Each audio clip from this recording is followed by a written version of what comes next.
इथं बौद्धिक क्रांती आहे, आर्थिक क्रांती आहे आणि महत्वाचं 3 नंबरला सामाजिक किंवा राजकीय क्रांती। आता या ठिकाणी या 3 क्रांत्याचा परिणाम काय झाला? या 3 क्रांत्या म्हणजे मध्ययुगीन कालखंडामधल्या युरोपला आधुनिकतेमध्ये आणण्यासाठी या 3 क्रांत्या झाल्या आणि मग या 3 क्रांत्यांच्या अनुषंगाने महत्वाचं काय झालं? समाज व्यवस्थेमध्ये बदल झाला। मग समाज व्यवस्थेमध्ये महत्वाचा बदल काय झाला?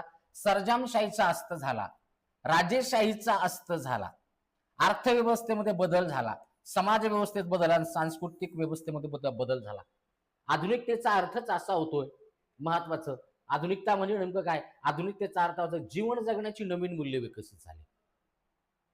इथं मुद्दा महत्वाचा असा आहे की सामाजिक दृष्टिकोनातून जर विचार केला आम्ही, इथं सर्जनशाही जी होती, इथं सर्जनशाहीमध्ये जे 3 वर्ग होते त्या 3 वर्गाचा अस्त झाला। भांडवलशाही म्हणजे